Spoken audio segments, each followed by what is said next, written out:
Welcome to the Talent Optimization Podcast, the go-to podcast for CEOs and HR professionals wanting to bridge the gap between the strategy and tactical implementation of talent optimization within their organizations.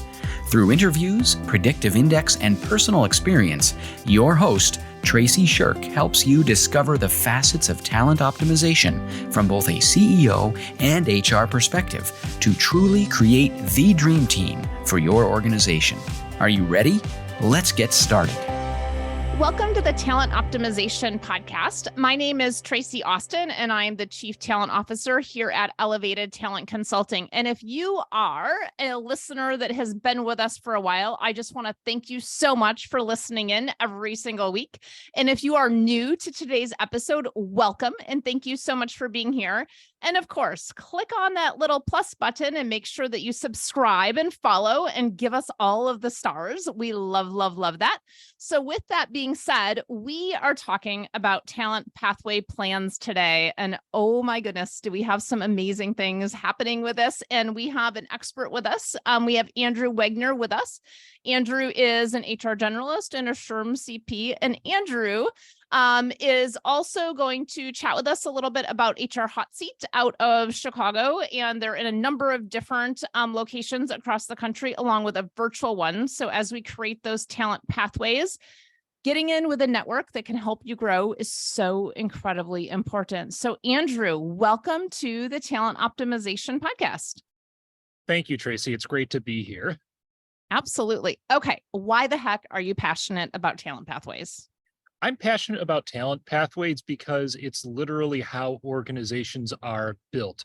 When you have a solid talent pathway and you can attract the right talent, that allows you either to grow your organization if you're just starting out or to develop it further as you mature as an organization. And really having a solid talent pathway is what keeps the right people coming to the organization. It's really driven by having a great employee value proposition and getting the word out there about who you are and what you have to offer prospective employees. And you're going to in turn bring in the people who have the right skill sets and the right attitudes to drive your organization forward, whatever stage you're at. So it's really integral and foundational to any organization's success. And it's been something that has defined my career when I made the transition into HR. And it's given me the nuts and bolts of what I work with every day in every area of HR that I take care of. And it's just central to everything we do as human resource professionals, and something that I've been amazingly grateful to be part of. Awesome. So let me ask a different question, because so often when I say a talent pathway plan, I get this look of like, what is that? So can you define what that is in your words, and then how you built that? Yeah, absolutely. So a talent pathway, in my words, would be everything that you use to initially source talent up through bringing it on board and then cultivating that talent once you've brought the person on board. So it's both procedural and personal, and it's essentially everything you do to attract and maximize the growth of the right people who you want to run your organization. Awesome. And the reason why I love this so much is my definition of talent pathway is a tad bit different. And so, so often we get this, and we're huge on definition here at Elevated Talent Consulting, because if we're not grounded in the definition, and guess what? Neither one of them are right or wrong. We just need to know what we're talking about, right? And so we typically define a talent pathway plan as how does an individual move into and through the organization? And I think that through word is the distinction, right? Yes. So hey, if I come into this organization as a project manager, what are the ways that I can grow over the next 6 to 8 years? And if I'm a millennial, I want to know, where am I growing in the next 3 to 6 months? Yeah, absolutely. So I think that, I think you and I phrase it slightly differently, but we have a mutual more ways than not a shared understanding of what the talent pathway is. I think it's something where you've got to, I always link it, I don't equate the two, but I think it's strongly linked to the employee value proposition, right? Employees have got to know what's in it for me. And like you were just talking about, they often think about that in terms of opportunities for growth. One of the number one reasons that I get when I ask job applicants and interviewees, why are you looking to leave your current role? They will say there's no opportunity for growth. That's probably the number one reason that we hear that someone is looking for a new opportunity, is they don't see growth in their current environment. And part of being competitive and staying ahead of the game as an employer is you've got to offer them some room to grow. You have to be an avenue to a career path that they want. And to me, having a talent pathway not only offers them something where they can put their current foundational skills to use, but also answers that question of how are you going to be able to capitalize on this working for our organization? You don't want to just, in most fields at least, you don't want to just recruit people to stay in a role that they're going to be in 1 to 2 years and then know that they're going to leave and you're going to have to backfill for them. That it really doesn't do a whole lot to make inroads with the right kind of talent. It also does not, having that mindset that fill and replace shortly thereafter, that throwaway employee mindset, doesn't do anything to help your brand as an employer. So you have to think outside of the box, and you have to think ahead when it comes to your talent acquisition game. And you have to choose people who are at the right stage in their career with the role that you're looking to fill, and also people who are going to jive well with the organization. And we could talk all day about factors that help us inform and make those determinations as employers. But you have to be comprehensive, and you have to be constantly adapting how you approach that to build the right talent pipeline by offering the employees the right talent pathway. Yeah, for sure. And what we've noticed, and we do this a lot with our clients, is we're actually building out a talent pathway roadmap that's essentially going, hey, here's position ABCD, right? Whatever it is. And here's the thing. So often we get railroaded into thinking the only pathway is the org chart. And that's not true, right? And so really lining out, hey, if you step into this organization in a CNA position, what are the different ways you can grow? If you step into this organization in a project manager position, what are those different ways that you can grow? And also paying really close attention to what are the natural behavioral strengths of our staff, meaning we will have a talent pathway plan that's a people management pathway, and we will have a specialist pathway.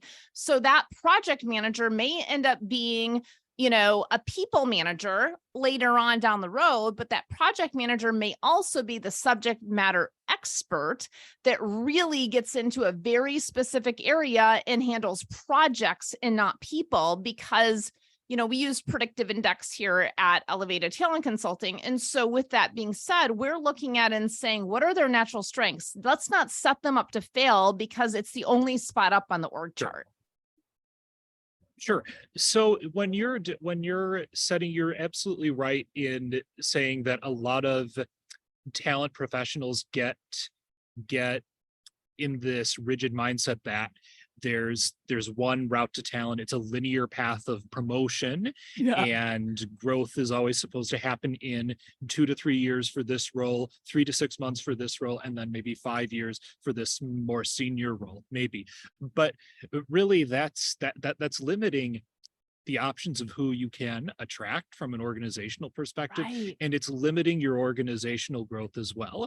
And really, to go on the flip side of that, if you have a more open-ended pipeline for growth, I always tell people when I'm bringing them on, there isn't a guaranteed linear path for growth. But because you're joining a growing organization, which thankfully my current employer is, there's a number of different ways in which we're growing, and depending on your performance, depending on how quick you are to learn the functions of this business and which functions you take a liking to and learn more aptly, there's a number of different ways you can grow laterally and up and in terms of upward mobility as well. It really all does depend on a series of various moving parts. And there's no way that as an executive, you can predict what all those moving parts are going to do and what they're going to look like. That's part of what creates opportunity for people. Is if you have somebody whose baseline is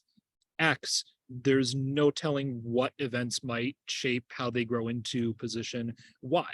Some are going to stay in position X for 2 to 4 years and they're going to be perfectly content with that. There's nothing wrong with that. But then you have others who are more interested in, taking on whatever's available wherever they need somebody in a role, and they give you a lot to work with, and you can move them around more, and that's what that's what they want. That's something that we have to keep an open mind to, and continue working with on an ongoing basis, and reevaluating where our employees are, also making them aware of opportunities that are available internally and encouraging them to apply for those, and figuring out what they can do, and giving them an opportunity to put their full spectrum of abilities to use and learn and upskill as they remain with the company. Yeah, absolutely. And so much a part of that talent pathway plan is in-role growth, right? So Yes. that could be a committee, that could be, hey, we're going to, have you go through a leadership development program or a training Right. program or a mentoring program. Right. And we're going to upskill these specific areas that are incredibly important for even the possibility of you stepping into another role. And sometimes those are the hard skills and the certifications, but sometimes it's how are you influencing others? How are you being in an environment? How are you being self-aware to move the project forward? And those are as if not more important sometimes than those hard skills. And so within this talent pathway planning, it's not just position money, right? Like it is all of the things that go into what makes this individual be a great candidate for that next level. And when it's mapped out, and I find this for millennials so much, and just the younger generations coming in, they want to see it in black and white, and they do not want to come talk to us about it. They want to be able to pull it off of the drive and say, okay, I can see what I need to do, and nudge, go talk to your manager, or go talk to your mentor about it, and let's see what that looks like. But you have to take the responsibility for it as well. Absolutely. There's really the employees who come in and hit the ground running and take the initiative to learn their current role, and also remain open and curious about other facets of what's going on at the organization at all different levels. Those are the ones who, they don't necessarily have the quickest growth trajectories, but they find the most satisfaction, and they really learn the most they glean the most from every role that they're in. So that positions them perfectly to move into any number of roles within the organization, because they come at it with less of that fixed mindset and more of that growth and adaptable mindset. They're very trainable for that reason, and I've seen them contribute so much to the organizations I've worked with over the years, and I really do think that the sky is the limit when you get an employee who takes that approach and really wants to be a partner to the organization. Now, the organization and the leadership are also very accountable in that sense, because they have to, where there's a willingness for growth, you need to have a plan for how you're going to foster that growth. You can't just say, oh, if something opens up, we want to promote so-and-so. No, you have to be willing to have dialogue ongoing with your employees who are willing to have that. And when they take an initiative to ask about what's going on within the company and what other kind of opportunities are out there where we see the company growing from a leadership perspective, we're not going to have all clear and concise answers, but we owe it to them to give them our perspective on how likely growth is and what it's tentatively going to look like, and what skills not only do we need immediately, but what do we anticipate our needs to be 5 months to 2 years down the road. I think that those are perfectly fair questions for an employee to come into the door with. And if you feel put on the spot as a talent professional to answer those questions, that's you upholding your end of the bargain with what you have to offer the employees in answering what the organization has in it for them, why they should come and work for you, why they should want to be a partner in what you're doing. Because that's what we're here to do. That's what we're here to do when we go to establish a talent pathway and to optimize our talent pathways to attract people with the right talent and the right mindset. Yeah, absolutely. And I think, you were talking about employee and employer responsibilities. Within the employer responsibilities, there's a couple things here. One, we need to be honest with our employees and truly have candor on what is going well and what is not, because none of us Yes, can grow if we are not given the feedback as to where we're at, because guess what? It's probably a blind spot, right? totally. And I think that that's one thing that's really, really important to take away. And the second is, there's times where you have to put money and resources behind it. And so I'm going Yeah. to use this opportunity to transition into things like HR Hot Seat or SHRM, or even our HR office hours as a part of Elevated Talent Consulting, right? There's so many great opportunities for growth and to get individuals in with their peers and to learn from that in a really meaningful way. And that's all a part of this in-row growth and growing through the organization. Yeah, absolutely it is. I think it's, upskilling. I was reading an article in SHRM's publication the other day in their magazine that upskilling back in the day was just for the people who wanted to get into the C-suite at some point in their career. Upskilling was not really a mandatory thing 20 plus years ago, but now it's really more the norm than the exception. And I think that the reason that's become so normative is that people see the opportunities that are out there. You're not pigeonholed, and you don't want to pigeonhole yourself to just one facet of your career or the organization you're with. You want to not only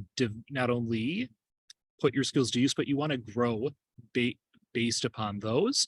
And I think that things like HR Hot Seat and our local SHRM chapters are a tremendous example, at least from an HR professional standpoint, of opportunities to learn that and see what's going on outside the four walls of whichever company you're currently with, and see and make yourself privy to larger trends that are affecting us as an HR community, and ways to upskill and just broaden your horizons of what you can do, and opportunities that are out there that you may not be aware of at all until you have more of an ongoing dialogue with other members of your profession and people who are at all different levels of your profession and working in different industries within that. So yeah, that's a great example that you bring up of how to grow yourself as a professional and maximize your career trajectory.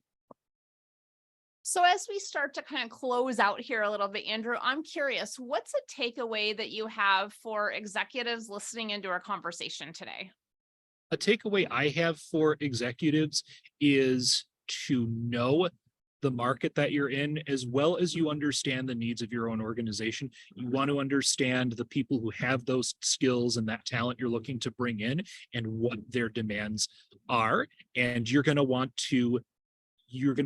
to shape your talent pathway according to that, because you may have the best opportunities in the field available for these people, but if you're not meeting them where they're at, if you're not advertising it to them correctly, if you're not reaching them in the right space, if you don't have eyes and ears in the right market, you run the grave risk of missing that talent and letting it pass you by. You need to take an active role in informing yourself of not only what talent you need, but also where they're at and what attracts them to go and work with a certain organization. Now, that's not just compensation. That's not just compensation. It's benefits. We talked at great length about growth opportunities. It's what they can do to contribute to the organization and marketing that to them in a way that's appealing to them. Yeah, absolutely. And what's a key takeaway that you have for our HR professionals listening in, or talent professionals listening in today? Sure. For HR professionals and talent professionals, I would say you want to assess what you're offering to the prospective employees and what channels you're using to interact with them and engage with them. And you want to be consistently, that's never going to be a static, fixed median that you're going to be using. That's always going to be evolving and in this constant fluid state. So you're going to want to be flexible with your approach and how you meet them, and whether that's tailoring job descriptions to attract the right people to apply, whether that's identifying new tools to search and reach out to passive talent, whether that's maybe finding out what new opportunities for growth there are within the organization, keeping your eyes and ears on that. Those are all ways that you're going to have a maximally informed and up-to-date practice when it comes to sourcing and when it comes to interviewing and evaluating who's optimally going to be the right fit that you're looking for. I had my boss point out to me today that when somebody joins this company, we really want them as a partner in our organization. We don't want it just to be, you don't go into it thinking I'm going to be here 2 years and then you're going to be gone. We're just going to have to sort of reload. We want it to be a relationship that we have with these employees, and we want them to become our partners in what we do and grow with us and drive our growth as we can drive their growth.